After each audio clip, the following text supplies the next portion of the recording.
नमस्कार दोस्तों, स्त्री काल के यूट्यूब चैनल पर आप सबका बहुत बहुत स्वागत है। रिवर्स टॉक में आज फिर हम एक समसामयिक विषय पर लाइव चर्चा के साथ हाजिर हैं। मैं मनोरमा आप सभी का स्वागत करती हूँ और आज हम लोग बात कर रहे हैं एक सेकेंड, हमारे यहाँ टीवी ऑन।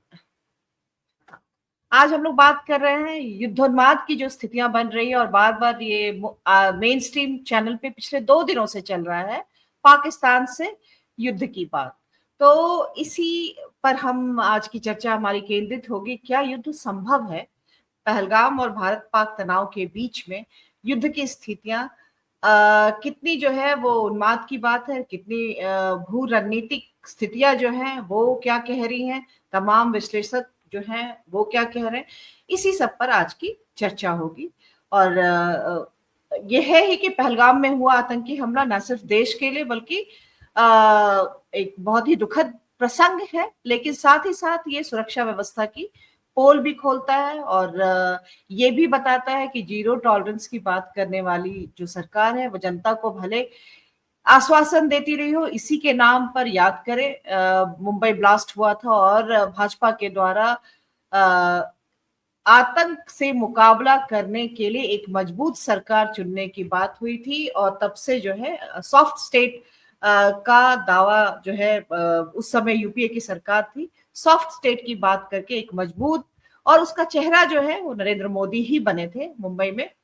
और उन्होंने एक भरोसा दिया था कि आतंकवाद से जब उनकी सत्ता होगी, उनकी पार्टी शासन में आएगी तो आतंकवाद को जीरो टॉलरेंस रहेगा। उसके बावजूद पुलवामा भी हुआ जिसमें 40 से ज्यादा सुरक्षा कर्मियों की जान गई, वो भी बहुत ही दर्दनाक तरीके से।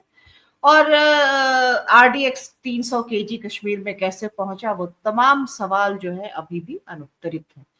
और ये जो पहलगाम में जो हमला हुआ जिसमें 26 या 28 पर्यटकों, जो पूरे देश के थे लोग जिनकी वहां पर हत्या आतंकियों के द्वारा हुई, उसके बारे में पहले तो हिंदू मुसलमान का चला, उसके बाद पाकिस्तान समर्थित आतंकवाद का बयान जारी किया गया। लेकिन क्या सिर्फ ये बयान जारी करके सरकार अपनी जिम्मेदारी और जवाबदेही से निकल सकती है? उसके बाद में फिर सुरक्षा एजेंसियों की चूक और सीमा सुरक्षा में चूक, इन सब की भी बात की गई। लेकिन ये स्वीकार कर लेना ही एक बहुत बड़ी बात है इस सरकार की कि इसने स्वीकार किया कि ये जो है चूक हुई है, लेकिन जिम्मेदारी उससे आगे की होती है। तो अब जो है एक जीरो टॉलरेंस वाली सरकार और ये तमाम बातें, उसके साथ साथ युद्ध उन्माद का जो है हेडलाइन सभी मेन स्ट्रीम जो है मीडिया उसमें चल रहा है। लेकिन दूसरी तरफ ये भी है कि सामरिक जो अभी भू सामरिक स्थितियां हैं वो कुछ और इशारा कर रही हैं। चीन का पाकिस्तान में बहुत ही आर्थिक हित है, वहां पर चाइना पाकिस्तान इकोनॉमिक कॉरिडोर जिसको सीपेक बोलते हैं, वहां पर चाइना का बहुत ज्यादा निवेश है और चीन किसी भी कीमत पर वहां पर स्थिरता चाहता है।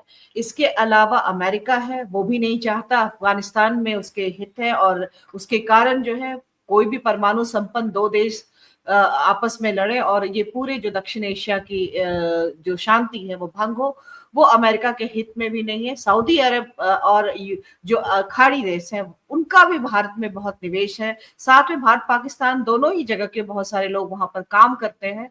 तो उनके लिए भी यहाँ की स्थिरता जो है वो अस्थिरता उन पर आर्थिक असर डाल सकती है, तो ये भी है।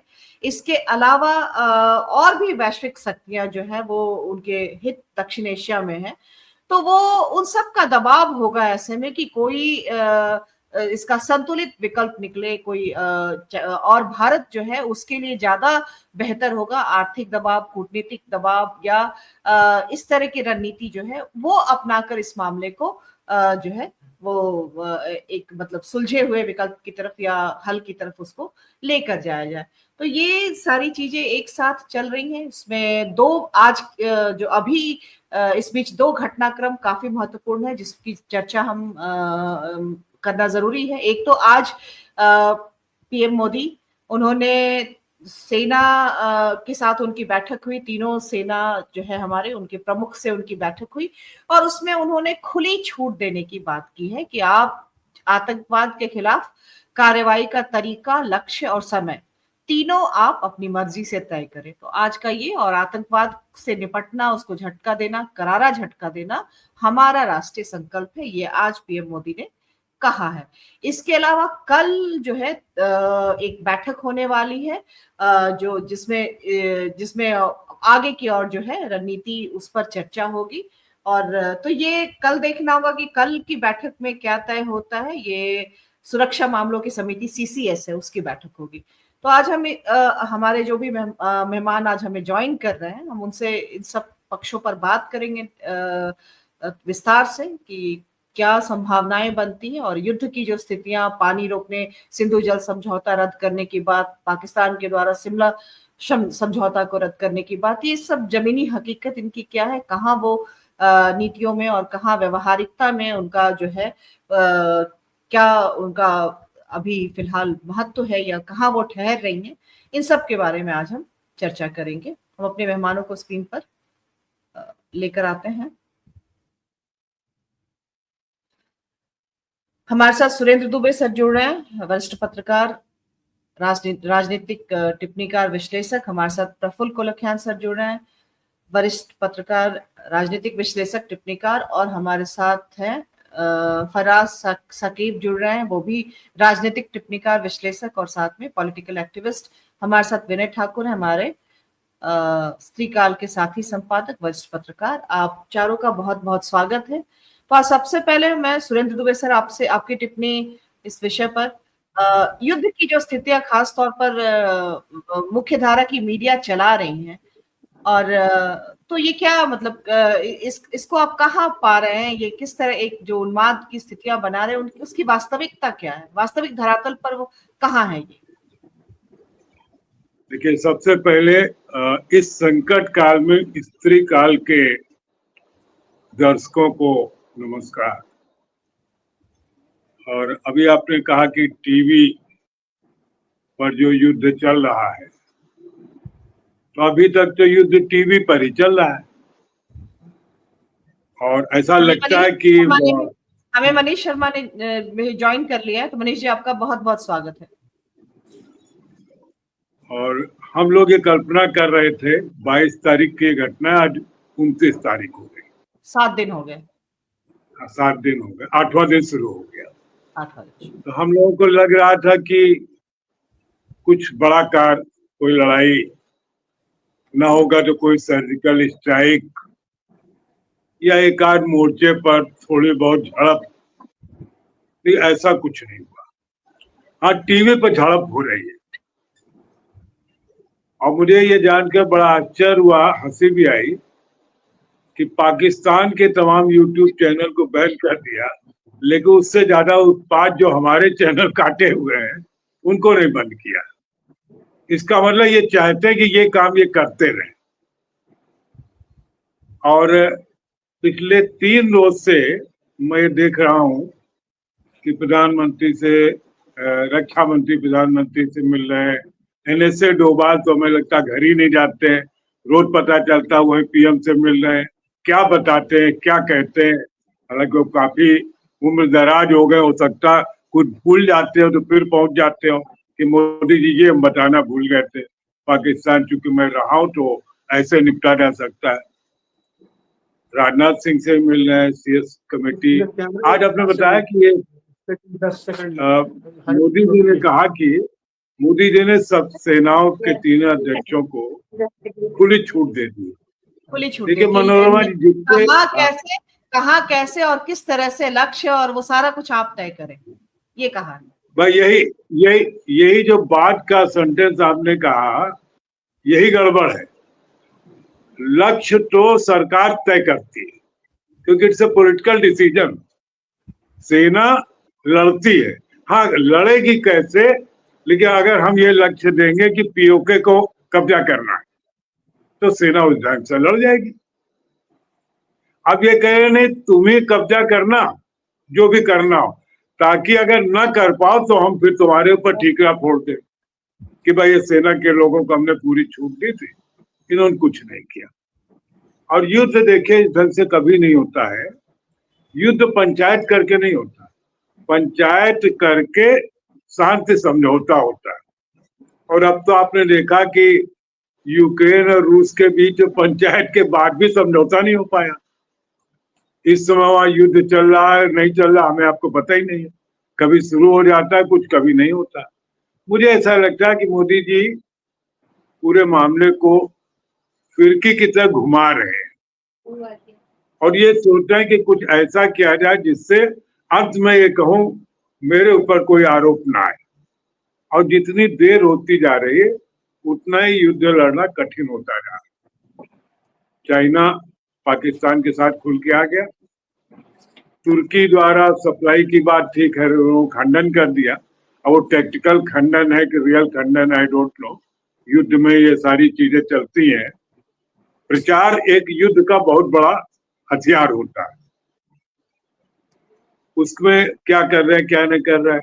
हालत ये कि एक जो 5 काम किए गए थे उसमें सबसे महत्वपूर्ण काम ये बताया गया था कि सिंधु जल संधि समझौता जो है उसको स्थगित कर दिया गया। हम लोग तो अभी सोच नहीं पाए कि कैसे ये पानी रोकेंगे, लेकिन एक चैनल में परसों मैंने देखा, उसमें खबर आ रही थी कि पानी रोक दिया गया पाकिस्तान की ओर, वहां त्राई हो रही और वो पानी अब अपनी ओर मुड़ गया है और उससे 5 प्रोजेक्ट नए शुरू हो गए और उस चैनल को 3.5 लाख लोगों ने देखा, उसकी व्यूअरशिप जो थी 3.5 लाख। तो अपने को क्यों नहीं मना कर रहे हैं? आखिर जो हमारे जाहिल भाई बहन अपने ही है, कोई बात नहीं, जाहिल भी इंसान ही होता है, कोई अलग से तो होता नहीं। उनके कंजम्पशन के लिए भी कुछ रखना चाहिए। रोज सारे लोग बताते हैं कि मोदी जी किसी को छोड़ेंगे नहीं।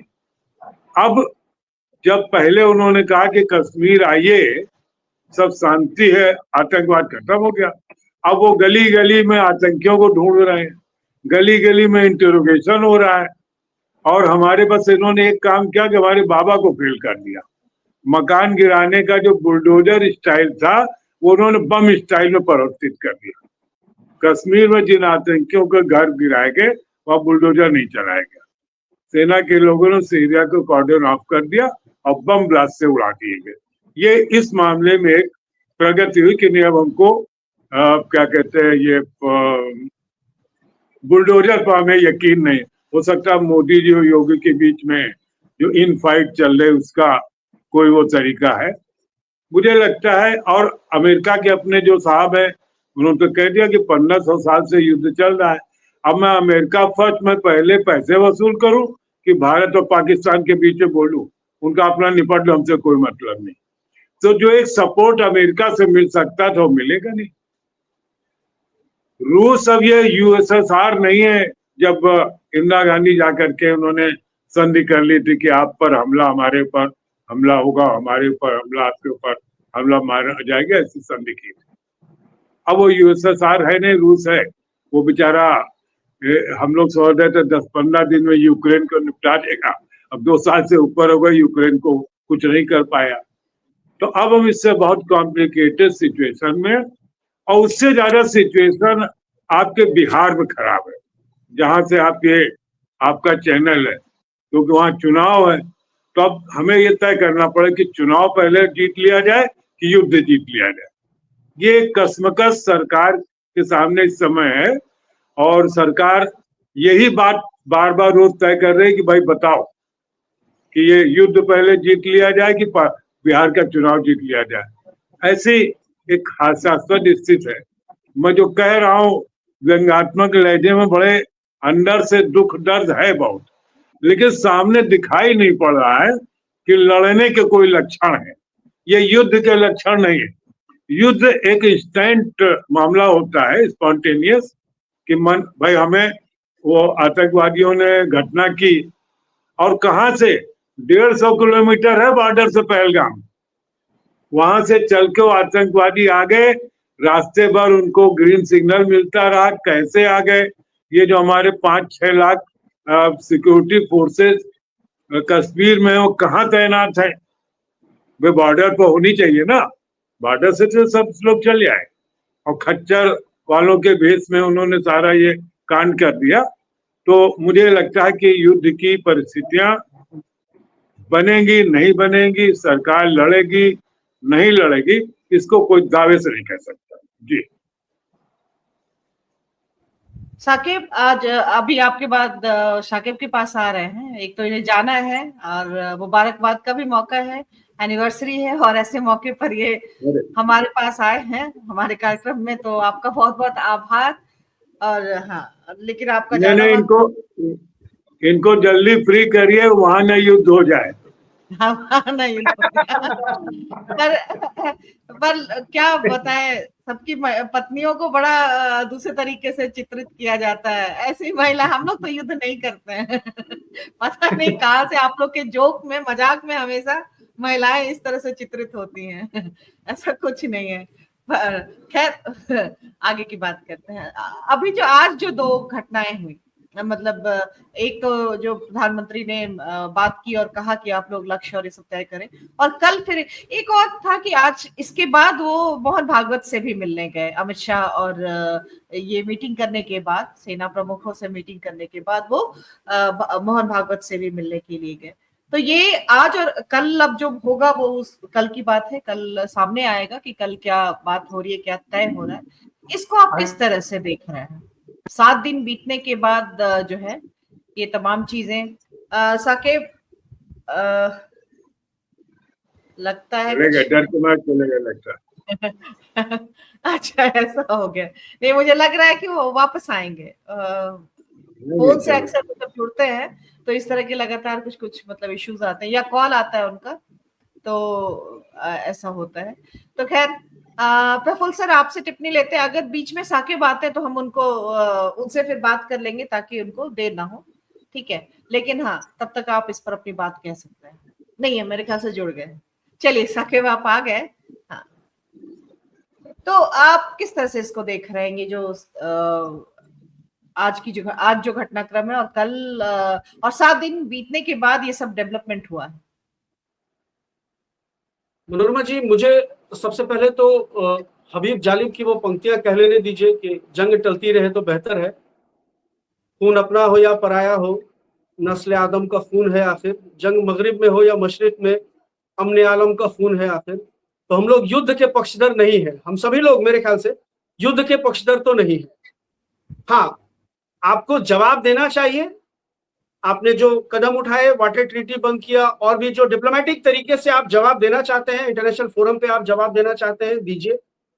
बाकी जंग शुरू होगी तो आपको यह भी देखना होगा कि आप कितना दिन सस्टेन कर पाएंगे। जब रशिया जैसा इतना बड़ा कंट्री यूक्रेन के सामने सस्टेन नहीं कर पा रहा है और 2 सालों से युद्ध बंदी नहीं हो पाई है वहां पे, गजा भी इजराइल कहता रहता है कि हम गजा को नक्शे से मिटा देंगे, फलस्तीन को नक्शे से मिटा देंगे, वो 75 सालों से उनकी जंग जो है वो चल रही है। तो इन तब सभी बातों को ध्यान में रखना पड़ेगा, और युद्ध अंतिम विकल्प नहीं है। मेरा अपना यह मानना है कि युद्ध अंतिम विकल्प नहीं है। सुरेंद्र दुबे सर बिल्कुल सही कह रहे थे कि टीवी पर तो रोज युद्ध हो रहा है। सेना को तो मोदी जी ने अभी आदेश दिया होगा, लेकिन टीवी वालों ने पिछले 48 घंटों से युद्ध चला रखा है। और एक जो चिप विशेषज्ञ हैं, 2000 नोट के चिप में जो चिप विशेषज्ञ हैं, वो तो पहुंच गई थी कश्मीर भी, और उन्होंने तो दिखा भी दिया सेना को कि देखिए आतंकी यहीं छुपे होंगे पेड़ के होल में। इसी में 2-3 लोग तो बिल्कुल डेमो भी दे दिया वहां पे, मतलब डेमो भी दिया उन्होंने वहां पे। हद ही है, मतलब हद लगता है कि क्या, मतलब ये लोग, इन लोगों ने देश की 140 करोड़ जनता की सामूहिक चेतना को इतना ही भोथरा समझ रखा है कि ये जो भी चला रहे हैं। अभी तो मैं देख रहा था बिहार भारत का एक था, युद्ध हो गया शुरू, अगले 5 घंटे में पाकिस्तान खत्म। मतलब आप पाकिस्तान को खत्म कैसे करेंगे? क्या वहां की 25 करोड़ आवाम जो है उसको मार के खत्म कर देंगे? आप समतल कर देंगे, जमीन से मिला लेंगे, क्या करेंगे? मतलब कोई भी राष्ट्र इतनी बड़ी दुनिया में, किसी भी दुनिया के किसी भी हिस्से में युद्ध होगा, कोई एक राष्ट्र अगर ये दावा कर ले कि वो दूसरे राष्ट्र को दुनिया के नक्शे से मिटा देगा, ये असंभव है। आज की जो परिस्थितियां, नहीं हो सकता है संभव। और आपको डिप्लोमेटिकली जो कदम उठाना है उठाइए। और जब सबसे बड़ी बात यह कि अगर आप युद्ध की ओर बढ़ रहे हैं तो सबसे पहले तो आपने ये जो आपके युद्ध उन्मादी जो चैनल्स हैं, ये जो गिद्ध बैठे हुए, आपने पाकिस्तान के 15-16 यूट्यूब चैनल्स तो बंद कर दिए, लेकिन ये जो नोएडा मीडिया के डिबेट में पाकिस्तानी रक्षा विशेषज्ञों को बैठा करके आप जो है अपनी प्लानिंग समझा रहे हैं और भाजपा के प्रवक्ताओं से मुर्गा लड़ाई करवा रहे हैं, इसका क्या मतलब समझा जाए?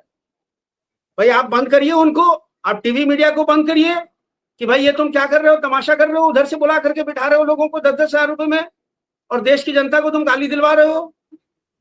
और आप देश में अगर आप कोई सवाल उठाएंगे तो आपको धमकी दी जाएगी, आपका चैनल बंद कर दिया जाएगा, FIR कर दी जाएगी जी। ये तमाम चीजें सिर्फ युद्ध उन्माद भड़का करके, मुझे नहीं लगता है कि युद्ध होने वाला है या युद्ध की शुरुआत होगी। हाँ, सर्जिकल स्ट्राइक टाइप कोई चीज फिर हो जाएगी, फिर हो सकता है मोदी जी बोल दें कि भाई फर्स्ट टाइम वोटर्स जो है हमको इस सर्जिकल स्ट्राइक के नाम पे वोट दे सकते हैं कि नहीं दे सकते हैं बिहार चुनाव में। ये तमाम चीजें हैं, लेकिन फिर भी मेरा अपना ये मानना है कि आप कूटनीतिक स्तर पर, आप देखिए चाइना बगल में खड़ा हो गया, उनके चाइना साथ खड़ा हो गया, उसने कह दिया कि हम पाकिस्तान की संप्रभुता की हर हाल में रक्षा करेंगे। तो पाकिस्तान आपसे डरता है, आप पाकिस्तान आपसे डायरेक्ट युद्ध में नहीं आना चाहता, ये इसमें कोई दिक्कत नहीं है। लेकिन अगर आप चाइना के साथ वॉर करेंगे तो आपको यहां दिक्कत है। आप चाइना के साथ डायरेक्ट वॉर में नहीं जा सकते हैं, जिस तरह पाकिस्तान आपके साथ डायरेक्ट वॉर में नहीं जा सकता है। तो ये परिस्थितियां जो है, ये जो युद्ध उन्मादी एंकर्स हैं, ये जो बना रहे हैं इस देश के अंदर में, लोगों के अंदर में जो ये जो राष्ट्रवाद है, इस राष्ट्रवाद को इतना चरम तक पहुंचा दिया जाए कि पड़ोसी के खून का प्यासा हो रहा है, ये असल में इसकी प्लानिंग चल रही है। और मुझे नहीं लगता है कि डिप्लोमेटिकली युद्ध होगा, या दुनिया के और भी देश जो है हमको लगता है इसमें मध्यस्थता करेंगे, हस्तक्षेप करेंगे और युद्ध नहीं होगा। मेरा अपना ये मानना है, और मेरा ये भी मानना है कि युद्ध होना भी नहीं चाहिए। बहरहाल मरेंगे तो सेना के जवान ही, आप जय शाह नहीं मरेगा, अमित शाह का बेटा नहीं मरेगा, रविशंकर प्रसाद का बेटा नहीं मरेगा, राजनाथ सिंह का बेटा नहीं मरेगा, मरेगा इस देश के किसान और मजदूर का बेटा जो सीमा पर खड़ा हुआ है। बहुत साफ सुथरी बात है। और उधर भी तो दोनों साइड के लोगों को, मतलब हालांकि मुझे नहीं लगता अगर आप युद्ध कर भी लेंगे तो क्या मतलब पाकिस्तान आगे अपनी हरकतों से बाज आ जाएगा, इसकी क्या गारंटी है? आपने युद्ध तो किया, तीन युद्ध तो, हम 4 युद्ध तो कर चुके हैं आजादी के बाद से लेकर अभी तक, लेकिन वो तो लगातार अपनी बदमाशियां कर रहा है। तो आप उसको कूटनीतिक स्तर पर डिप्लोमेटिकली जितना डिरेल कर सकते हैं, जितना डिमोरलाइज कर सकते हैं, उतना कीजिए, और देश और जो इंटरनेशनल फोरम है वहां अपनी बात को पहुंचाइए और पाकिस्तान को दोषी सिद्ध कीजिए, और जो कल्प्रिट्स हैं उनको पकड़ करके देश की जनता के सामने लाइए, चाहे वो लोकल हैंडलर्स हैं या सरहद पार से आए हैं। और साथ साथ ये जो हमारे मैं फिर वही कहूंगा कि जो लोग जिम्मेदार हैं सुरक्षा के, इंटेलिजेंस के, उनकी भी अकाउंटेबिलिटी तय होनी चाहिए, उनकी भी अकाउंटेबिलिटी तय होनी चाहिए कि आपने क्यों इतने जो पर्यटक जहां थे, आपने एक होमगार्ड का जवान क्यों नहीं तैनात किया। ये तमाम चीजें हैं, इस पर बात होनी चाहिए। जी मनोरमा, आप म्यूट है मनोरमा। बोले शाकिब, शुक्रिया आपका, और अगर आपके पास वक्त है तो आप बने रह सकते हैं, और नहीं तो हम आपको रोकेंगे नहीं। रोकेंगे नहीं। मैं जरा सा केक काट के आ जाता हूँ, फिर मैं आता हूँ, 10 मिनट में आता हूँ। ठीक है मैम, थैंक यू, बहुत शुक्रिया। हाँ, प्रफुल्ल सर के पास आते हैं। प्रफुल्ल सर, आप स्थितियों को किस तरह से, जो खास तौर पर सिंधु जल समझौता और ये तमाम चीजें जो दिखा रहा, और अकेले मत खाइएगा, कुछ लेके भी आइएगा। अच्छा, तो हाँ, एक तबका जो है वो ये भी कह रहा है कि सही वक्त है मोदी जी, अब मतलब लगे हाथ जो है फैसला कर ही दीजिए, कश्मीर जो है उसको लेकर के ही आइए। तो एक ये नैरेटिव भी जो है वो उसी तरह से चल रहा है कि आपके पास मौका है। और जब रूस और यूक्रेन में भी, तब वो भी तो युद्ध रोकने की कोशिश की गई थी, अमेरिका भी और तमाम जो है देश के यूरोपीय देश भी नहीं चाहते थे कि युद्ध हो, लेकिन उसके बावजूद भी 2 लोग जो है वो अड़े रहे और युद्ध हुआ। तो ये चीज भी एक तबके के द्वारा कहा जाए, लेकिन ये कितना जो है प्रैक्टिकल है ये बात, और कितना जो है वो एक तरह से अपने देश के हालात को और ज्यादा मुश्किल करने वाला है, और फिर इससे निपटना क्या मोदी के लिए आसान होगा? जी नमस्कार सभी साथियों को, मनोरमा जी आपको भी। देखिए, ये युद्ध है, कोई तमाशा नहीं, और जो हमारे मीडिया में चल रहा है वह तमाशा है। अभी की परिस्थिति में हो ये गया है कि दुख को भी मनोरंजन का साधन, डर को भी मनोरंजन का साधन बना लिया जाता है। युद्ध को लेकर के बूढ़े और बच्चे काफी उत्साहित रहते हैं, उनमें तमाशा का भाव अधिक रहता है। लेकिन जो काम करने वाला आदमी है, इसको रोजी रोटी कमानी है, हालांकि रोजगार की जो स्थिति है वो देख ही रहे हैं। हेलो, कहीं से आवाज आ रही है। तो रोजगार की जो स्थिति है वो आपकी आवाज आ रही है सर। रोजगार की जो स्थिति है वो देख ही रहे हैं, और उस स्थिति में भी ये युद्ध का जो खर्चा होगा वह तो देश की जनता से ही वसूला जाएगा। रही बात कि युद्ध होगा कि नहीं होगा, यह तो एक अलग बात है। होना चाहिए नहीं होना चाहिए, यह एक सैद्धांतिक बात है। युद्ध तो कोई विकल्प नहीं होता है। सारे विकल्प के खत्म हो जाने के बाद की जो स्थिति होती है वो होता है युद्ध। युद्ध से ही अगर हल होना होता तो बहुत सारे समस्याओं का हल हो चुका होता। तो युद्ध तो समस्याओं को और जटिल बना करके अगली पीढ़ी तक के लिए छोड़ देता है। लेकिन इस समय में पूरे विश्व को युद्ध की जरूरत है। विश्व जिस स्थिति में पहुंच गया है, चाहे उस युद्ध का स्वरूप कुछ और हो, चाहे वह युद्ध का स्वरूप टेरिफ वार हो, उस युद्ध का स्वरूप चाहे आर्म्स एमिशन के साथ हो। अब चाइना पाकिस्तान के साथ अगर आ गया है, जैसे कि खबर है मीडिया में चल रही है, और आ ही गया होगा, वो हथियार भी दे रहा है। लेकिन 63,000 करोड़ रुपए का तो हमने भी डील कर ही लिया है 26 राफेल को लेकर।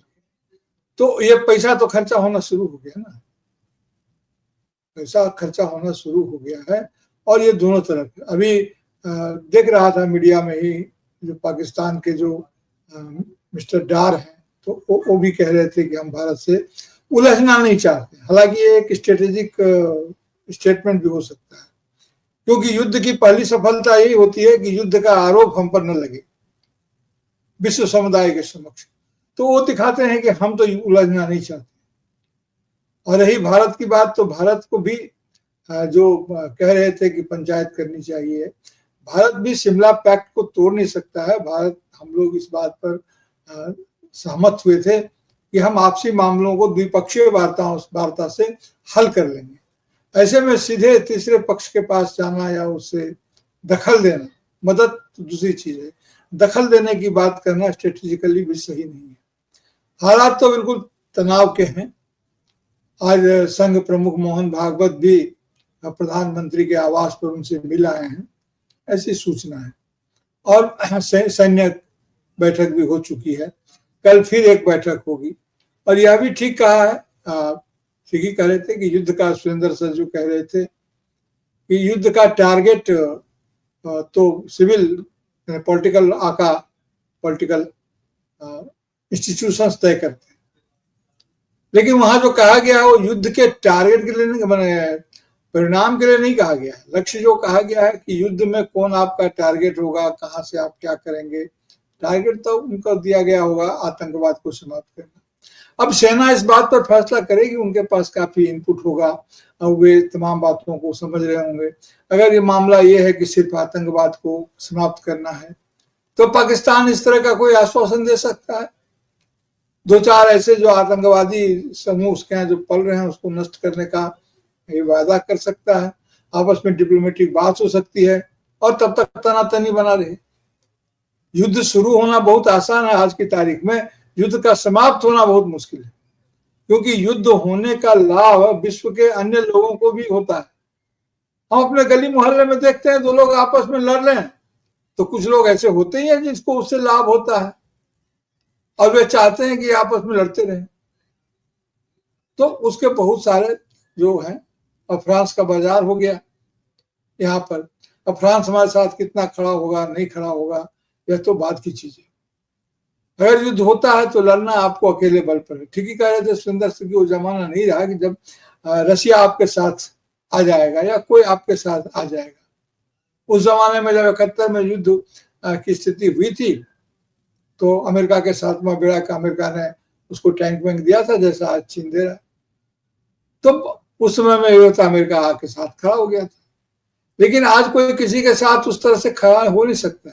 और फिर हमारे जो पड़ोसी हैं, चाहे वो म्यांमार हो, बांग्लादेश हो, बगल में नेपाल हो, कितने फ्रंट पर हम लड़ेंगे, और सारे फ्रंट खुले हुए हैं लगभग। अभी बांग्लादेश को लेकर के जो स्थिति है, और चाइना की कूटनीतिक स्थिति ये है कि चाइना ने तो बांग्लादेश के साथ एक अच्छी अंडरस्टैंडिंग डेवलप कर ली है, और बांग्लादेश उस तरह से हमारा करीबी नहीं रहा। दोस्त और दुश्मन की बात नहीं कहता हूं, मैंने उसके हित हमारे अनुकूल नहीं है, उसके हित हमसे जुड़े हुए नहीं है। तो ये हितों का विभाजन भी बांग्लादेश हो चुका है। बांग्लादेश का हित धीरे धीरे चीन के साथ बनता जा रहा है। अभी तीस्ता जल परियोजना में हमने देखा है। उधर चाइना की जो स्थिति है, बार बार पीओके सीओके की बात बोलते हैं, तो चाइना की भी जो स्थिति है, गलवान वगैरह से लेकर के पूरा लद्दाख और सीमा में जो चाइना अपना कार्रवाई कर रहा है, तो मुझे तो ये डर है कि अगर ये या तो युद्ध हो नहीं, और अगर ये युद्ध हुआ तो फिर वो सब कुछ आपके नियंत्रण में, हमारे नियंत्रण में शायद न रहे। हमारे बहुत सारे बॉर्डर जो हैं वो बहुत संवेदनशील, स्पंदनशील, और उनकी रक्षा करना हमारा दायित्व होगा। अग्निवीर योजना के बाद आने के बाद हमारे पास पता नहीं सैनिकों की क्या स्थिति है। हालांकि अभी सच है कि आज युद्ध तकनीक से लड़े जाते हैं, आज युद्ध दूसरी तरह से लड़े जाते हैं, लेकिन हमें यह ध्यान रखना होगा कि हमारा जो 7 सिस्टर्स स्टेट है, जिसकी तरफ इशारा किया था बांग्लादेश तीस्ता परियोजना में यूनुस साहब ने चाइना के सामने, वह एक संवेदनशील मामला है। इसलिए देखा जाए, हमारे पास तो कोई ऐसा मिलिट्री इंटेलिजेंस रिपोर्ट होती नहीं है। जो समाचार छन छन के आती है उसी मीडिया से, जो मीडिया वृक्ष के नीचे छिपने की जगह दिखाती है, जो मीडिया के लोग बंकर दिखाते हैं, उन्हीं में से कुछ अगर सच जैसा कुछ छलक जाता है तो वो हमारे पास आता है, और जो दूसरे संसाधनों से जो खबरें आती है वो आती है। तो ऐसी हालत में नागरिकों को ये युद्ध के तनाव होने की स्थिति से तो इनकार नहीं किया जा सकता है, और हमें अभी ये देखना होगा कि, और ये आश्वासन है कि पूरा देश अगर कोई भी कदम सरकार उठाती है इस आतंकवाद से निपटने के लिए, तो हम सभी सरकार के साथ हैं, और देश के पूरे सिस्टम ने कहा है कि हम सभी सरकार के साथ हैं। अब सरकार के साथ होने का मतलब सरकार को परिभाषित करना होगा। सरकार के साथ होने का मतलब आतंकवाद को समाप्त करने की योजना के साथ हैं। वहां पर सिविल कैजुअलिटी कम से कम हो, युद्ध के जो अपने नियम हैं, और फिर विश्व की अन्य शक्तियां भी हैं। सुना पाकिस्तान को कुछ बड़ी मात्रा में भी, शायद प्रेस कॉन्फ्रेंस वगैरह भी कर रहे थे, बड़ी मात्रा में पाकिस्तान को लोन वगैरह IMF से हो रहा है, मंजूर हो रहा है, तो शायद मई वगैरह में उनको मिल जाएगा। तो उस पैसे का युद्ध के लिए उपयोग न हो, और यह भी सुनिश्चित करना होगा। देखिए आगे क्या होता है, हमें बहुत इसका इंतजार करना होगा, और स्थिति गंभीर है, इससे इनकार तो बिल्कुल नहीं किया जा सकता है। जी, तो कुछ अंदाजा मनीष आपके पास आते हैं। एक तो न्यूयॉर्क टाइम्स में जो खबर छपी कि ये जो हमला हुआ उसमें पाकिस्तानी सेना प्रमुख के जो है आदेश पर ये आतंकी हमला हुआ, इस तरह की जो खबर न्यूयॉर्क टाइम्स ने छापी। और तो फिर उसके बाद इस भारत जो है उसके जवाबी कार्रवाई को लेकर युद्ध की संभावना जो है उस पर उसको उन्होंने एक तरह से किया कि भारत जो है इसकी जवाबी कार्रवाई उस तरह से कर सकता है, सेना की बात है। हालांकि अमेरिकी कैबिनेट ने इसको कहा कि न्यूयॉर्क टाइम्स ने जो है वो गलत आकलन है। मेरी आवाज नहीं हो रही है। हाँ, तो गलत आकलन है ये कहा उसने। तो अगर हम इस खबर को अगर देखते हैं तो एक, और पाकिस्तान में एक ये भी है कि बाकी, और जैसे बिलावल भुट्टो कह रहे हैं कि अगर दम है तो आप आ जाइए, भेज दीजिए हमारे यहाँ लोगों को, इस तरह की बातें भी जो भड़काऊ इधर चल रहा है उस तरफ में। इसके अलावा लेकिन बड़े स्तर पे जो जनता है उसको बहुत मजाकिया एक मीम वॉर भी साथ साथ चल रहा है। वो बिल्कुल और जो स्थितियां भारत पाकिस्तान में तनाव की स्थिति बनने पे जिस तरह से होता था उससे अलहदा है इस बार। जिस तरह से पाकिस्तान की जनता है उसको रिएक्ट कर, क्योंकि उनके अपने अंदरूनी हालात जो है वो बहुत ही खराब है, जो वहाँ के राजनीतिक हालात हैं। तो वो तो उसमें उसके एक मीम वॉर भी इधर से भी चल रहा है, उधर से जवाब चल रहा है। उसमें कुछ वैसे भी आ रहे हैं जो बहुत मजाकिया किस्म के हैं, और पाकिस्तान को लेकर के ही वहां के हालात पर ज्यादा टिप्पणी करते हैं, तो इस तरह की चीजें भी। लेकिन इसमें वही सबसे महत्वपूर्ण बात यह है कि अमेरिका के एक अखबार के द्वारा ये कहना, क्या ये युद्ध की तरफ में एक तरह का संकेत है, या फिर मतलब तनाव है, बहुत ज्यादा तनाव है इसका, और जवाबी कार्रवाई जो है उसको लेकर के एक किस्म का संकेत है? अनम्यूट कर लीजिए।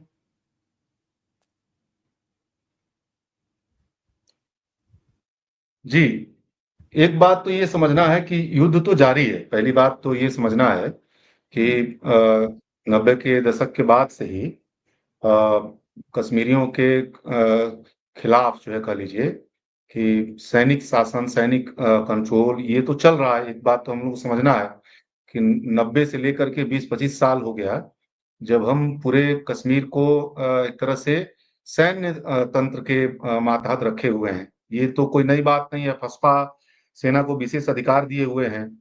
वहाँ हजारों लोग वहाँ पे गायब हैं। दिल्ली वहाँ का कंट्रोल है। और उसके बाद हमने 370 जो उनकी मामूली किस्म की स्वायत्तता रह गई थी उसको भी खत्म कर दिया है। स्टेटहुड का उनको अधिकार दिया नहीं है। तो 90 के बाद से तो कश्मीरियों के खिलाफ तो एक युद्ध ही चल रहा है। इसके पहले आप देखें तो पाकिस्तान के साथ एक युद्ध हो चुका है, बांग्लादेश के नाम पे चाइना के साथ एक युद्ध हो चुका है। आप अगर देखें, अभी आप देखिए कि अफगानिस्तान से युद्ध लड़ते हुए अमेरिका को भागना पड़ा, वहां चले गए, वो समाधान नहीं हुआ। इजराइल जो है, आप देखिएगा कि फिलिस्तीन के खिलाफ युद्ध लड़ रहा है।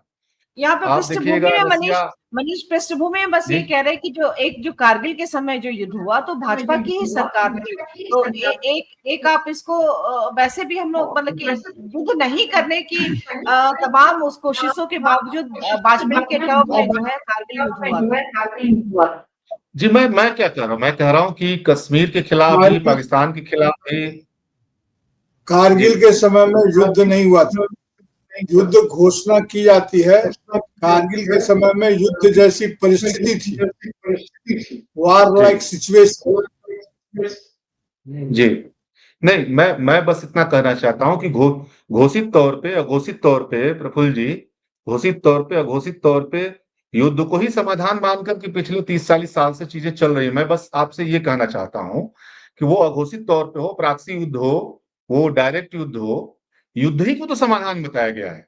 वो कश्मीर को भी कंट्रोल करने के लिए। भाई, आज दुनिया के सबसे ज्यादा सैनिक घनत्व वाले जो कुछ इलाके हैं दुनिया के, उसमें कश्मीर भी तो है। 7 लाख 8 लाख सैनिक वहां पे हैं, हर 10 आदमी के ऊपर। अभी भी वो वहां सैन्य ही शासन है। आप देखिएगा, वो केंद्र शासित प्रदेश है, और वो जो राज्यपाल है वहां के, वो उसके उसके शासक हैं। और अभी 12 तारीख को एक मीटिंग हुई थी अमित शाह की वहां पे, वहां कश्मीर में, वहां के लेकर के।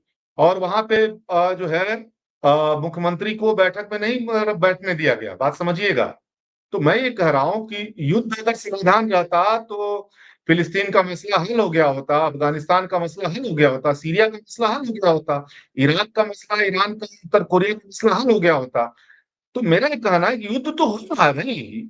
ये जो लोग कह रहे हैं कि युद्ध समाधान है, उनके सामने तो एक इस तरह का बड़ा उदाहरण हमारे सामने मौजूद है कि युद्ध समाधान नहीं है। कल मैं देख रहा था कि अ, उमर अब्दुल्ला साहब का भाषण सबको सुनना चाहिए। वो जो विधानसभा में वो दे रहे थे, वो बहुत मेच्योर किस्म का वो संवाद है, वो सदन के अंदर जब वो बोल रहे हैं कि ये इस अंधेरे समय में भी एक रोशनी की किरण ये है कि कश्मीरी जनता 26 साल बाद पूरी ताकत के साथ जो है इस आतंकी या चरमपंथी हमले के खिलाफ खड़ी हुई है। पहली बार मैं देख रहा हूँ। वो किसी पार्टी का योगदान नहीं है। वो कह रहे हैं कि हमको तो आपने कुछ अधिकार नहीं दिया, हमारे पास तो कोई अधिकार ही नहीं कि हम कुछ कर सकें, फिर भी मैं माफी मांगना चाहता हूं। ये अभी मोदी जी ने नहीं किया, ये अभी अमित शाह ने नहीं किया है। ये वो कह रहे हैं, वो उमर अब्दुल्ला कह रहे हैं जो उमर कि अब्दुल्ला हमको ने तो कोई कहा। अधिकार नहीं, हम यहाँ कुछ कर ही नहीं सकते हैं।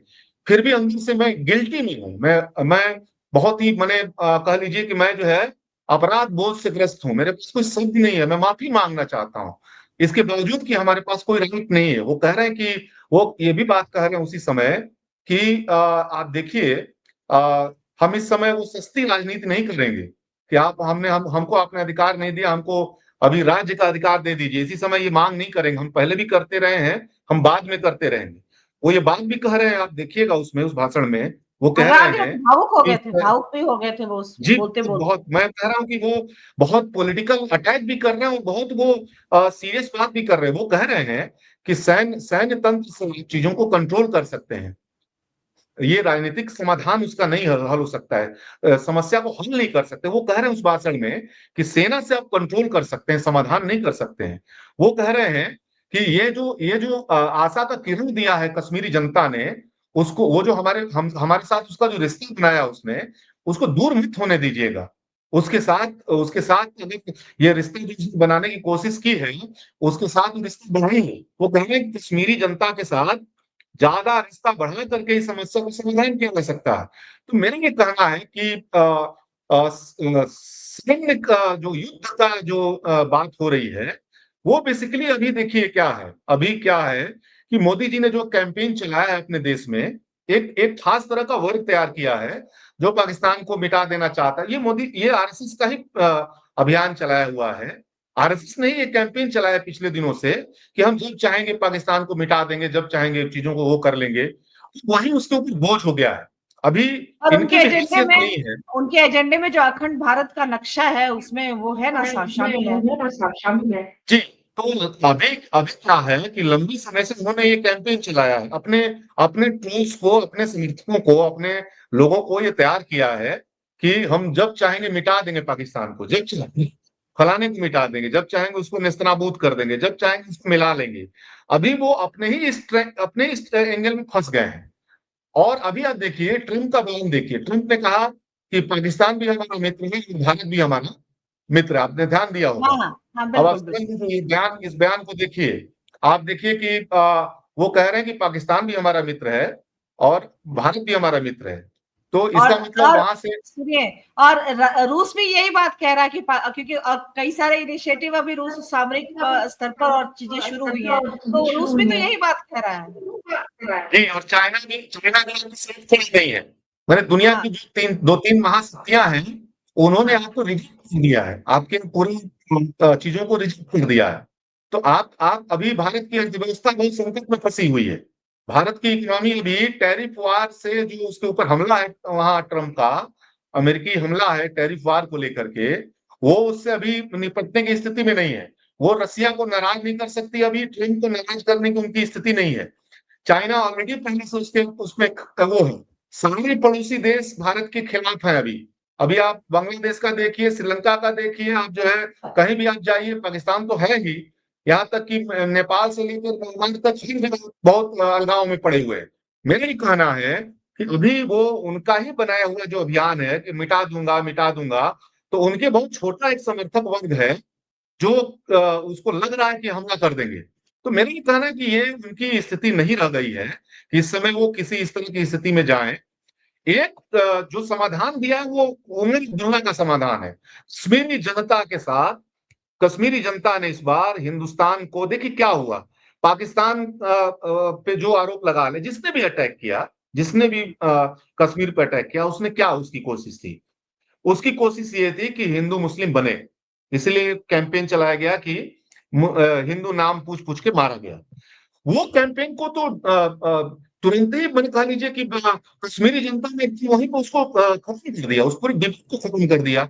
जिस इतनी ताकतवर तरीके से कश्मीर की जनता है, आप ढूंढते नहीं, आप देखिए, अगर किसी और दौर में ऐसा हुआ होता तो पूरे भारत में प्रदर्शन हो रहे थे आतंकवादियों के खिलाफ, चरमपंथियों के खिलाफ।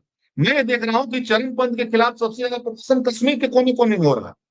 तो उसको तो कह लीजिए कि कश्मीरी जनता ने इस बार भारत में पूरे संपूर्ण भारत में और कश्मीर में भी इस पूरे मामले को डिफ्यूज कर दिया। मैंने जिसकी भी मंशा हो, मैंने इधर इधर मोदी जी की मंशा हिंदू मुस्लिम रहती है, उधर जिन्होंने हमला किया वो कौन है मैं नहीं जानता, उनकी भी इतना कि मंशा हिंदू भाजपा मुस्लिम। इतना कि भाजपा के कुछ नेताओं को कहना पड़ा कि आतंकवादी जो है वो पाकिस्तान के हैं और भारत के मुसलमान वो नहीं है, ये कहना पड़ा। कश्मीर तो छोड़िए, पूरे भारत के आखिर हिंदू मुस्लिम उन्होंने किया, लेकिन बाद में भाजपा के ही कुछ नेताओं का ऐसा बयान आया। आप निशिकांत दुबे का बयान सुनिए ना, वो तो कह रहे हैं कि ये बहुत सारे लोग जो वहां शादी किए हैं यही स्लीपर सेल है। एक तो ये बोला, फिर बोला कि ये 26 जो अनुच्छेद 26 है और 29 जो अनुच्छेद है जो धार्मिक आजादी देता है, वो अल्पसंख्यकों को खास तरह का उनको प्रैक्टिस करने की स्पेस देता है, आपदा को भी अवसर की तरह इस्तेमाल करने की कोशिश की उस बंदे ने। फिर उसने बोला कि अभी ये समय है कि अनुच्छेद 26 और 29 को खत्म कर देना चाहिए। इन सारे प्रयासों के बावजूद आपने देखा होगा, ये पहली बार है मैं देख रहा हूं ओवरऑल इंडिया में, और ये इनकी जिनकी भी कोशिश थी हिंदू मुस्लिम बनाने की, मैं अभी उसके किसी निष्कर्ष नहीं जा रहा हूं किसने ये कार्रवाई की है, लेकिन जिनकी भी कोशिश थी उसको पूरे ओवरऑल इंडिया ने और सबसे पहले कश्मीरी जनता ने डिफ्यूज किया है।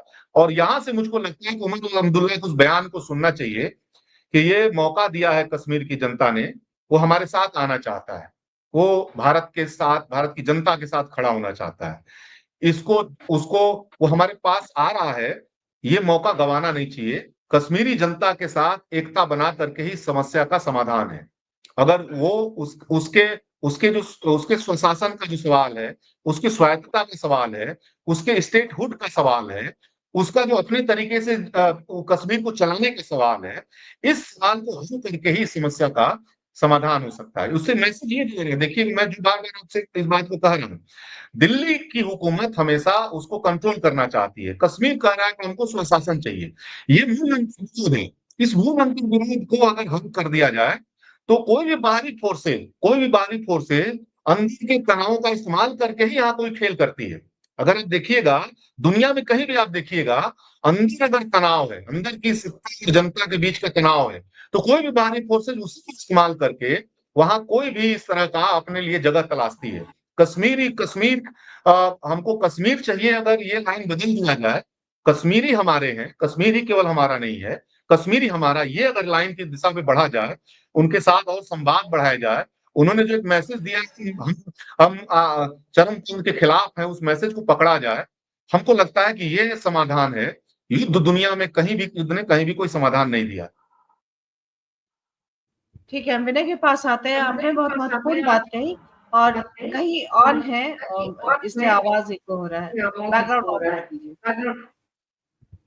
हाँ, तो मनीष जी ने बहुत ही महत्वपूर्ण बात कही, लेकिन इसका भी श्रेय है जो कि कश्मीरी जनता ने इस बार जो संदेश दिया है और जो डिफ्यूज किया हिंदू मुस्लिम के एंगल को, कश्मीर की जनता जो है वो आतंकवादियों के साथ होती है, इन सारे जो नैरेटिव बनाए जाते थे उसको डिफ्यूज किया।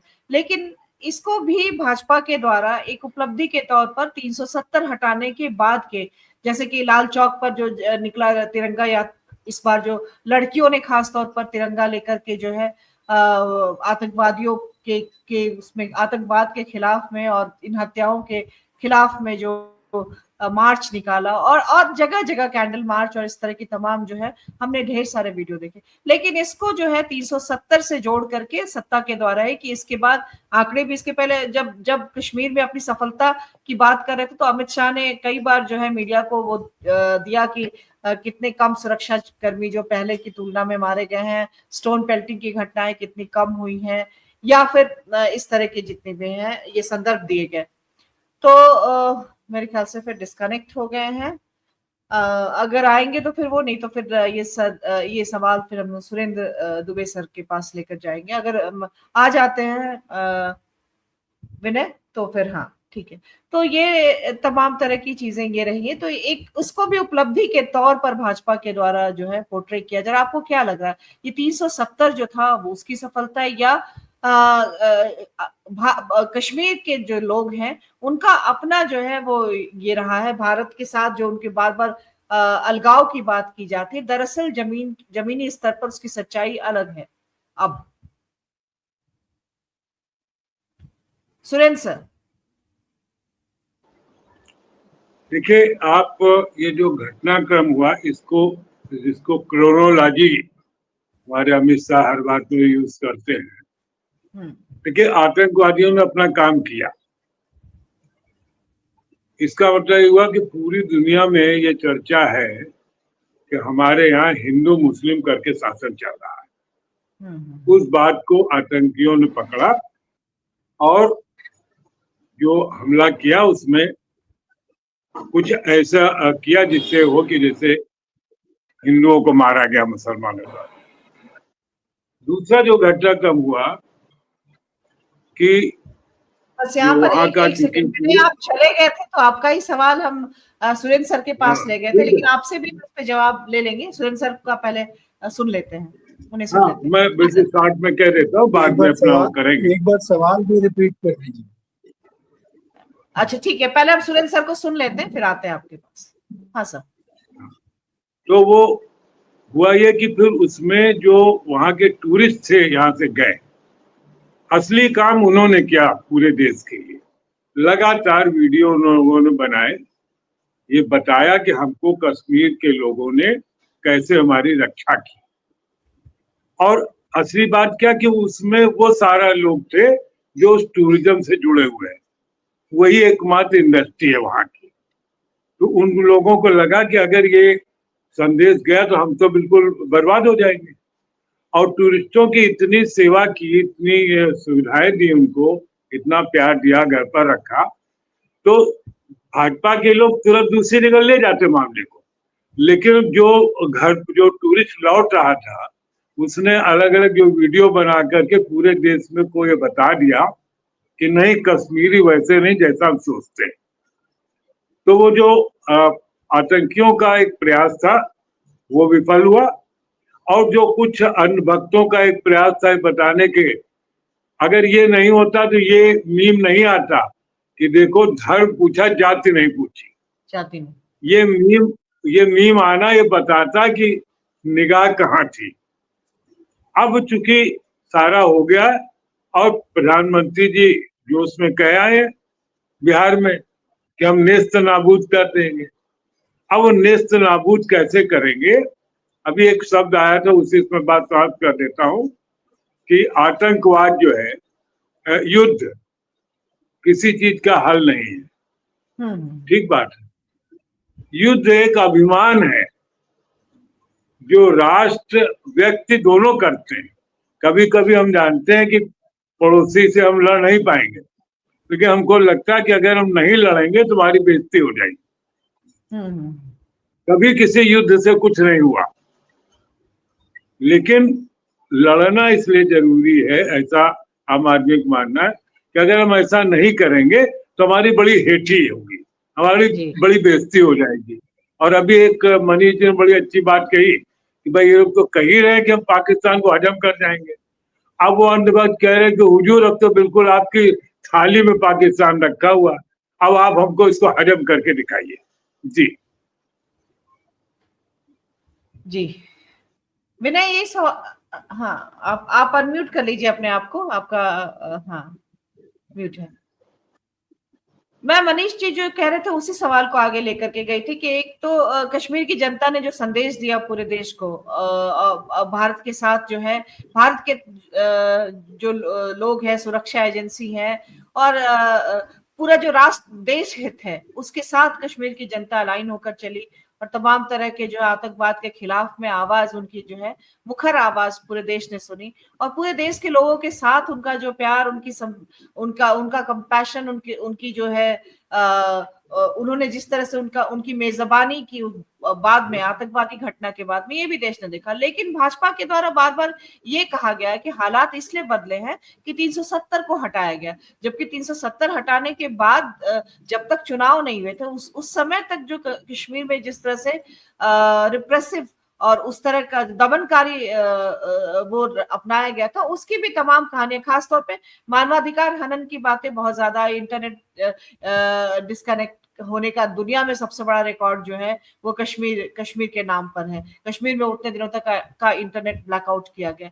तो ये तमाम तरह की चीजें भी जबकि साथ साथ में थी, तो भाजपा के द्वारा 370 की सफलता के तौर पर भी इसको अभी दिखाया जा रहा है। आपको क्या लग रहा है, ये 370 की सफलता है कश्मीर की जनता का जो है इस तरह से भारत के साथ अलाइन होकर के आना और जो है इस तरह की जो बात करना है?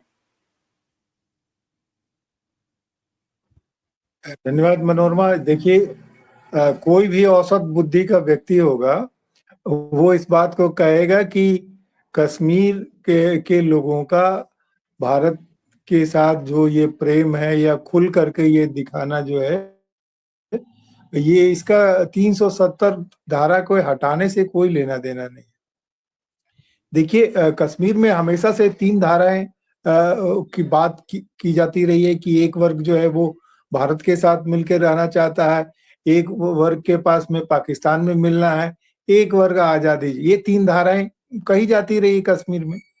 लेकिन ये एक पहला मौका है या पहली एक ऐसी स्थिति है जब कश्मीर के लोगों में इस बात को लेकर के कोई उहापोह नहीं है, कोई उलझन नहीं है कि उनको कहाँ जाना है और उनका उनका जो भविष्य जो है वो कहाँ है।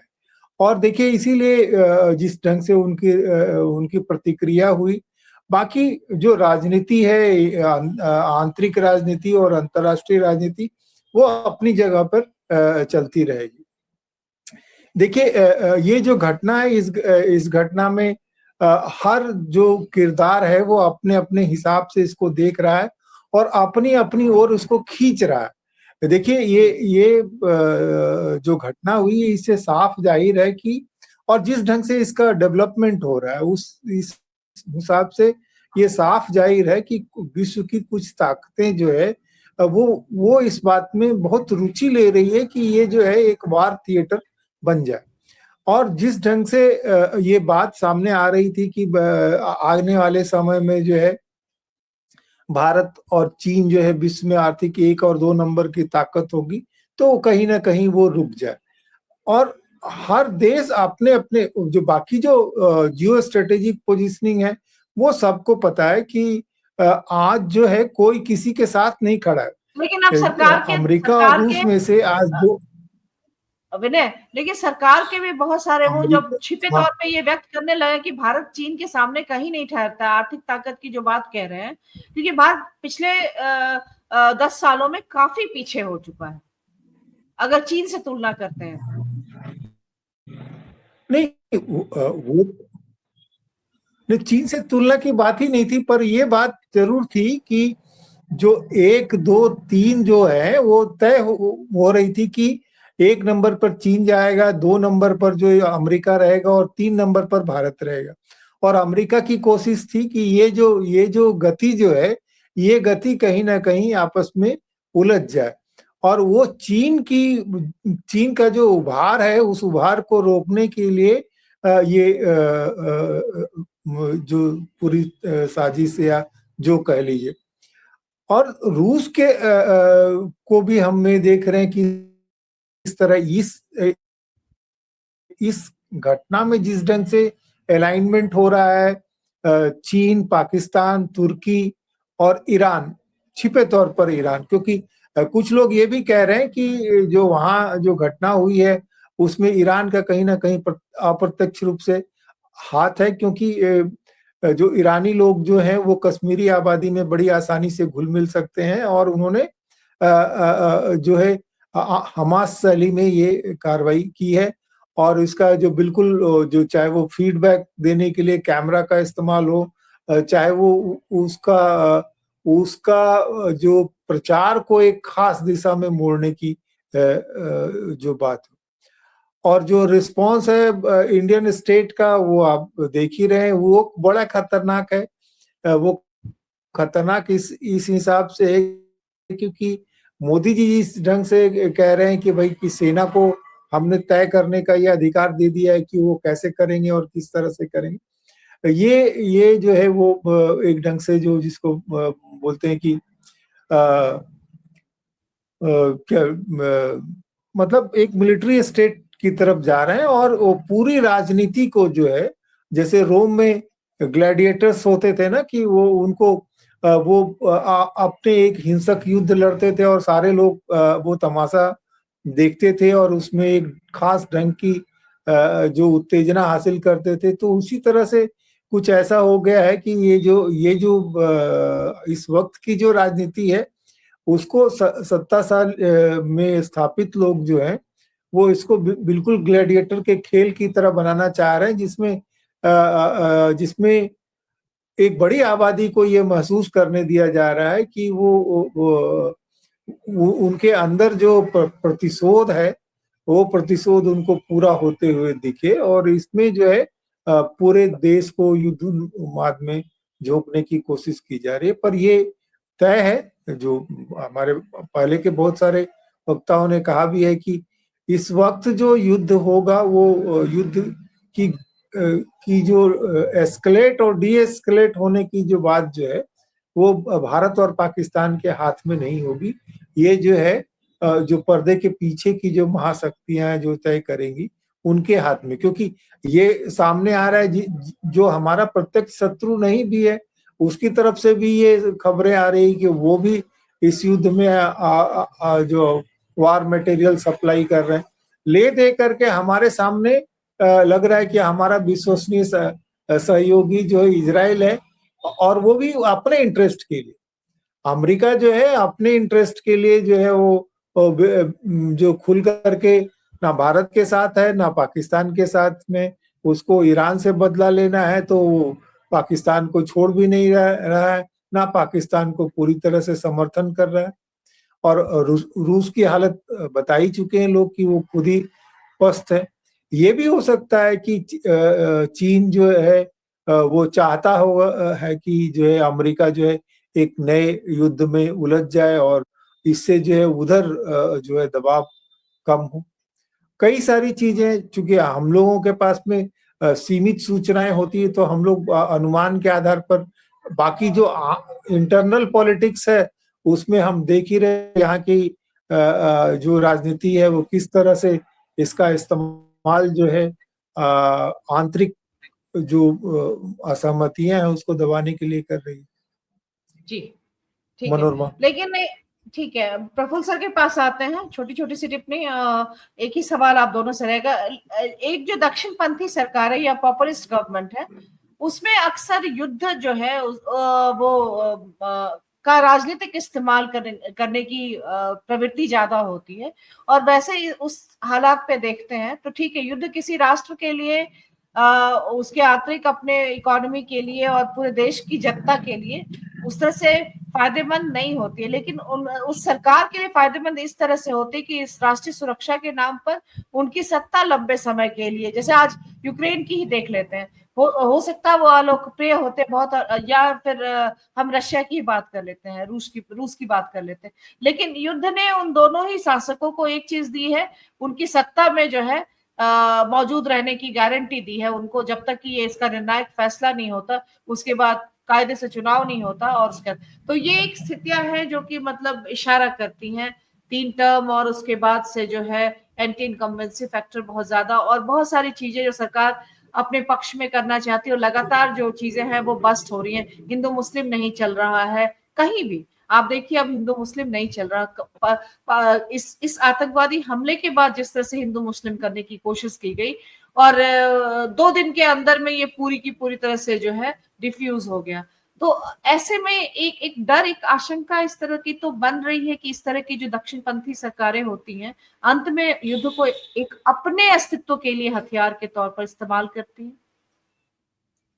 जी बिल्कुल, ये तो सही बात है कि दक्षिणपंथी ही नहीं, लगभग सभी सत्ताएं युद्ध का इस्तेमाल यथास्थितिवाद को तोड़ने के लिए और अपनी सत्ता को बनाए रखने के लिए, दोनों के लिए करती हैं। जब मंदी आती है तब भी युद्ध होता है, तो युद्ध का तो आर्थिक प्रभाव भी पड़ता ही पड़ता है। युद्ध से संबंध बदलते हैं, नए संबंध बनते हैं, पुराने संबंध बिगड़ते हैं और एक नई चीज शुरू होती है। इसलिए तो युद्ध कई बार वो हमारे नियंत्रण में बहुत कुछ नहीं होता है। लेकिन मैं यह भी कहना चाहता हूँ साथ ही साथ कि देखिए, जब इस तरह के युद्ध की बात हो रही है तो युद्ध के मामले को हमें, या युद्ध की बात को बिल्कुल परिभाषित अर्थ में ही समझना चाहिए। अब यश की भूख भी होती है, ज्ञान की भी भूख होती है, लेकिन जब हम भूख की बात कर रहे हैं तो हम यश की भूख की बात नहीं कर सकते हैं, ज्ञान की भूख की बात नहीं कर सकते हैं। अगर हम अपनी बात को उधर ले जाएंगे तो असल समस्या जो अनाज के भूख की है, खाने की समस्या की जो है, तो उससे बात थोड़ी सी ढीली पड़ जाती है। रोटी चावल की भूख एक अलग भूख है, इसलिए यह युद्ध भी एक अलग युद्ध है। और ये जो है सो जब तक इसकी घोषणा होती है बाकायदा, तभी इसको युद्ध माना जाता है। और इसके अपने बहुत सारे जो जेनेवा कन्वेंशन और दूसरी चीजें हैं जो इस पर लागू होती हैं। इस समय में युद्ध की स्थिति, युद्ध तो जो आम जनता है वो तो कभी युद्ध नहीं चाहती है। आम जनता क्यों युद्ध चाहेगी? आम आदमी जनता तो रोजी रोटी चाहती है। लेकिन रोजी रोटी के बदले में अगर युद्ध जैसी बात अगर शुरू हो जाती है तो आप ठीक ही कह रही हैं कि इससे एक तनाव उत्पन्न होगा।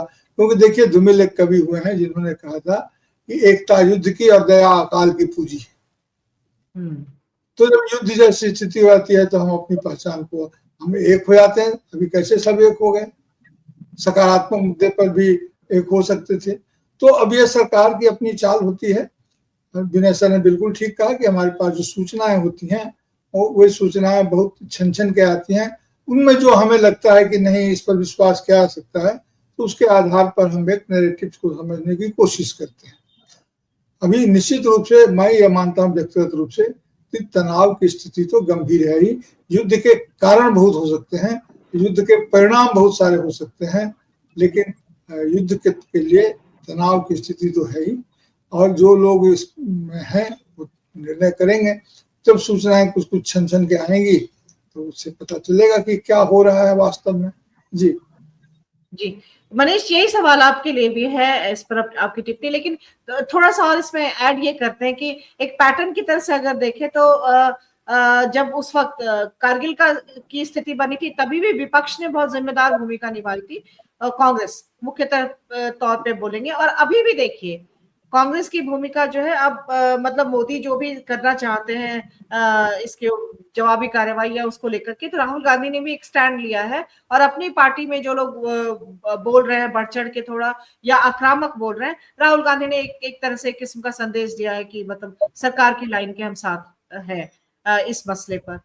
ठीक यही चीज जब बॉम्बे ब्लास्ट के बाद जब स्थितियां बनी थी तो भाजपा ने ऐसा नहीं किया था, बल्कि उसी का पोस्टर जारी किया था। आज ही मैंने कारवा में लेख पढ़ा भी एक, उसमें पोस्टर जारी किया था कि अगर आप मजबूत जीरो टॉलरेंस वाली सरकार चाहते हैं तो भाजपा को वोट दे। और उस वक्त 2 राज्यों के चुनाव थे, दिल्ली का और राजस्थान का, जिसके लिए इसको मतलब इस और ये 24-72 घंटे के अंदर की बात है जब इसका इस तरह से इस्तेमाल शुरू कर दिया गया था सरकार का साथ देने के बावजूद भी।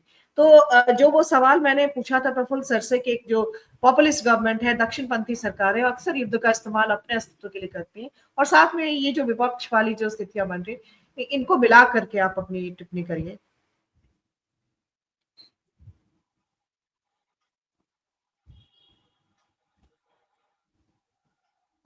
मेरा इस पे एक समझ ये बन रही है कि बेसिकली देखिए, ये कारगिल वाला दौर नहीं है, ये पुलवामा वाला भी दौर नहीं है, जब देश में एक जनता के बीच एक उन्माद जैसा माहौल भी था और सरकार के ही पक्ष में जनता खड़ी थी। पुलवामा के दौर में सरकार जैसा सोचती थी उसी रास्ते पर, और इसीलिए उसको वो जो सर्जिकल स्ट्राइक वाला जो पूरा उनका मामला था, तो उसने और ज्यादा उसको गति दी, बहुत ज्यादा उसको स्पेस दिया, बहुत ज्यादा उसके पक्ष में एक माहौल बनाया, और ये सरकार जाते जाते फिर से एक प्रचंड बहुमत से लौटी, अगर आप इसको ध्यान दीजिए। मेरा ये कहना है कि अभी विपक्ष इस बात को शायद पकड़ नहीं पा रहा। मेरा ये कहना है कि आज ये जो हुआ है, इसको लेकर कोई देश में उन्माद नहीं है। ये जो अभी कश्मीर में हुआ है, ये पुरानी पोजीशन में विपक्ष को नहीं रहना चाहिए था। मैं जो बस आपसे ये कहना चाहता हूँ, वो सिचुएशन बदल चुके हैं।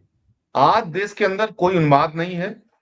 कश्मीर में भी जबरदस्त तरीके से उस कश्मीर ने ही सबसे ज्यादा उस हमले का माने बल्कि रेसा रेसा एंटी पाकिस्तान भी उस तरह का उन्माद नहीं है अभी पूरे देश में। मैं यही कह रहा हूँ, मैं कह रहा हूँ, लेकिन विपक्ष अपने पुरानी पोजीशन में, मैं आपसे जो कहना चाहता हूँ, विपक्ष आज के जनता के मूड को पकड़ने में, मैं बोलता हूँ कि बहुत बड़ी नाकामयाबी है। आज उसको उस मूड में नहीं रहना चाहिए था। आज विपक्ष आमतौर पे ये सोच रहा है कि इस पूरे माहौल में जनरली इस तरह के जब देश का और राष्ट्र का और इस तरह का मसला आता है तो सरकार के साथ खड़ा होना चाहिए, जनरली एक धारणा रहती है। लेकिन अभी कोई ऐसा उन्माद नहीं है। अभी कश्मीर में भी ऐसा उन्माद नहीं है, एंटी इंडिया कोई माहौल नहीं है कश्मीर में, बल्कि प्रो इंडिया एक और प्रो मान लीजिए कि वो एक माहौल है। देश के अंदर भी आप देखेंगे कहीं कोई ऐसा प्रदर्शन नहीं हो रहा है। भाजपा बहुत अलगाव में है, अगर आप ध्यान दीजिए तो मेरा ये मानना है कि आज विपक्ष जो पोजीशन ले रहा है वो आज के चीजों को समझने में बिल्कुल नाकामयाब है। बिल्कुल उसको इस समय बहुत ज्यादा ताकतवर अटैक में रहना चाहिए, ताकतवर एक्सपोजर में रहना चाहिए, ताकतवर उसकी आलोचना में रहना चाहिए और उसको चौतरफा घेरने की कोशिश करना चाहिए। मेरा ये मानना एकदम एकदम स्पष्टता तो स्पष्टता से। अखिलेश यादव और अखिलेश यादव को थोड़ा आक्रामक मान रहे हैं उनकी पोजीशन को, कि उन्होंने थोड़ा अटैक बहुत किया है। बहुत बहुत बहुत वो समझता में नहीं दिखता है, एक आगे बढ़ा हुआ मामला है, समग्रता में नहीं दिखता है। मेरा मानना है कि इस समय इस सरकार को विपक्ष का काम था चौतरफा घेर लेने का, उसके तमाम दावों का। आज पूछ सकते थे कि 370 आपने बोला था, 370 ही समाधान है। आज पूछ सकते थे, आपने नोटबंदी को बोला था समाधान है, आपने बोला था कि जो है ये उसका स्टेटहुड छीन लेना, उसका राज्य वाला अधिकार छीन लेना, ये आप बोल रहे थे कि आज कश्मीर की जनता में जो है वो पत्थर नहीं है, लैपटॉप है, आप बोल रहे थे। आज तो इन सब चीजों की सवाल करने का समय था ना। ये पुलवामा वाला माहौल नहीं था, ये कारगिल वाला उस तरह का नहीं था। मेरा ये कहना है कि ये मेरा मानना है कि आज विपक्ष को जो रोल लेना चाहिए था इस पूरे मामले में, जनता के मूड को समझते हुए, उस मूड से विपक्ष का मूड है, विपक्ष का जो स्टैंड है वो मैच नहीं कर रहा है। मेरा बस इतना कहना है, उसमें पिछड़ी नहीं है थोड़ा, और भाजपा के लिए थोड़ा सांस लेने का मौका दे दिया है, मेरा ये कहना है। ठीक है विनय, आप भी इसी पर अपनी जो टिप्पणी संक्षेप में, आप क्या लग रहा है कि विपक्ष जो है जैसा मनीष मान रहे हैं, हाँ, जबकि इसको एक अच्छे जेस्चर के तौर पर की कोशिश जो है राहुल गांधी ने आज जो कहा है और अपनी पार्टी को एक आंतरिक रूप से जो संदेश दिया है कि मतलब बहुत आक्रामक नहीं होकर के सरकार के साथ होने का जो है वो लाइन है उनका, कार्यवाही जो जवाबी कार्यवाही है उन सब की। मनोरमा, ये पूरा इतिहास जो है इस बात का गवाह है कि जब भी वार का माहौल होता है तो जो बड़े रोजा लग्जमबर्ग से लेकर के तमाम लोग जो है इसके शिकार हुए हैं कि जब आप युद्ध के खिलाफ खड़े होते हैं तो आपको जो है राष्ट्र विरोधी करार देने में लोगों को आसानी होती है। एक दूसरी बात ये कि जिस ढंग से भावनाओं का उभार के बाद जो उन्होंने, मनीष जी ने कहा कि ये पहलगांव का समय नहीं है, उसकी एक वजह ये है कि इस समय में मोदी जी ने एक ऐसा माहौल या एक ऐसा वातावरण बनाया कि पाकिस्तान बिल्कुल मरी सी हालत में है, उसकी इकोनॉमी खराब है, उसके जहाज में टैंक में भरने के लिए पेट्रोल के पैसे नहीं है और हमारे पास इतना फॉरेन करेंसी रिजर्व है, मतलब कहीं से जो है संकट का एहसास नहीं है।